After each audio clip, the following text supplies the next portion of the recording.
ಇನಾಗ್ರೇಷನ್ಗೆ ಬಂದವರು ರಾಜಕಾರಣಿಗಳು ಈಗ ಬಿಟ್ಟು ಇತ್ತೀಚಿನ ರಾಜಕಾರಣ ಬಹಳ ಕೆಟ್ಟ ಹೋಗ್ಬಿಟ್ಟು ಅದ್ರ ಬಗ್ಗೆ ಮಾತಾಡಂಗೇ ಇಲ್ಲ. ಈಗ ಮಾತಾಡಿರೋ ಪೇಪರ್ನ ನಾ ಹೇಳೋದೊಂದು ಅವ್ರ ಮತ್ತೆ ಬೇರೆ ಬಂದ್ಬಿಡ್ತಾರೆ. ಹೌದಾ? ಅದು ಸತ್ಯನೂ ಇರುತ್ತೆ ಸ್ವಲ್ಪ, ಆದ್ರೆ ಈಗ ಹೇಳಿದ್ರೆ ನಾಳೆ ಬೇರೆ ಬೆಳೀತಾರೆ. ಅದಕ್ಕೆ ಒಟ್ಟಾರೆ ರಾಜಕಾರಣ ಕೆಟ್ಟಿದೆ.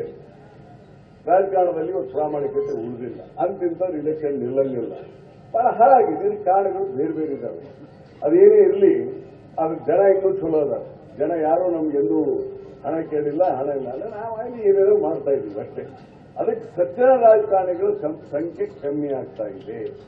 ಆದ್ರೆ ಉದ್ಘಾಟನೆ ಮಾಡಿದಾರೆ ಅಂತಾರೆ ನೋಡ್ರಿ. ಸನ್ಮಾನ್ಯ ಅರವಿಂದ್ ದೇಶಪಾಂಡೆ ಅವರು 9 ಸಲ MLA ಆಗ್ಯಾರ. ಅವರು 1983 MLA, ನಿಮ್ಮ ಆಶೀರ್ವಾದದಿಂದ 1985 MLA.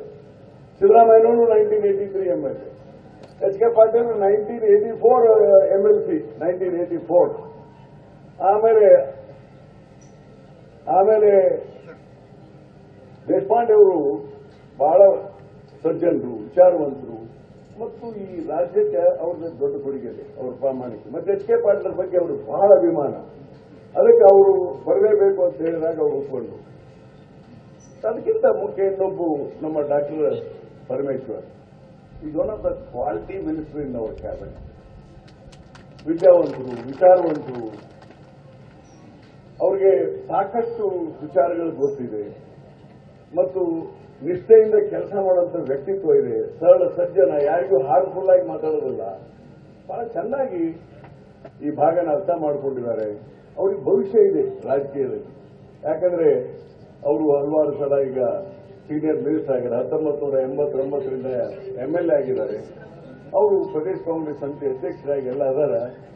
ಏನ್ರಿ, ನಾನು ಅವ್ರಿಗೆ ಹೇಳ್ತಾ ಇರ್ತೀನಿ, ಡಾಕ್ಟರ್ ಸ್ವಲ್ಪ ನೀವು ಲೀಡರ್ಶಿಪ್ ತಗೋಬೇಕ್ರಿ, ಏನ್ ನೀವು ಸರಿ ಇಲ್ಲ ಅಂತ ಬೈತಿರ್ತೀನಿ. ನನಗೇನು ಮುಲಾಜಿಲ್ದ ಏನ್ರಿ. ಅದಕ್ಕೆ ಅಂತ ಸಜ್ಜನ ವ್ಯಕ್ತಿಗಳು ದೇಶಪಾಂಡೆ ಅವ್ರ ಜೊತೆಗೆ ಅದಾರ. ಅದೇ ತರ ನಮ್ಮ ಬೋಸರಾಜ್ ಮ್ಯಾನ್ ಆಫ್ ಡೆವಲಪ್ಮೆಂಟ್. ನಮಗೆ ಬೋಸರಾಜ್ ಅಪೋಸಿಷನ್ ಆಗಿದ್ದಾಗೂ ನನ್ನನ್ನು ಬಹಳ ಇಷ್ಟಪಡ್ತಿದ್ರು ಡೆವಲಪ್ಮೆಂಟ್ ವರ್ಕಿಗೆ. ನಾನು ರೈಲ್ವೆ ಅದೆಲ್ಲ ಮಾಡಿದಾಗ ಸಜ್ಜನ ವ್ಯಕ್ತಿ. ಅದಕ್ಕೆ ಅವರು ಬಂದಿರೋರು. ನಮ್ಮ ಶಿವರಾಜ್ ಹತ್ರ ಮನೆಗೆ ಮನುಷ್ಯ ಗರ್ಕಾ ಮುರ್ಗಿ ಅಂದ್ಬಿಟ್ವಲ್ಲಪ್ಪ. ನಮ್ಮ ಕಡೆ ನಮ್ಮ ಹೈದರಾಬಾದ್ನಾಗ ಗರ್ಕಾ ಮುರ್ಗಿ ಅಂದ್ಬಿಡ್ತಾರ, ಮನೆಯದು ಮನುಷ್ಯ ಅಂತ ಹೇಳಿ. ಆಮೇಲೆ ನಮ್ಮ MP ಅವರು ಎಲ್ಲ ಇನ್ನಿತರ ಮುಖಂಡರು ಬಂದು ಇವತ್ತು ಈ ಮೂರ್ತಿಯನ್ನ ಅನಾವರಣ ಮಾಡಿದ್ದಾರೆ. ಅದಕ್ಕೆ ಈ ಸಜ್ಜನರ ಕೈಯಿಂದ ಒಬ್ಬ ಪ್ರಾಮಾಣಿಕ ಸಜ್ಜನ ವ್ಯಕ್ತಿಯ ಮೂರ್ತಿ ಉದ್ಘಾಟನೆ ಆಗಿದ್ದು ಬಹಳ ವಿಶೇಷ.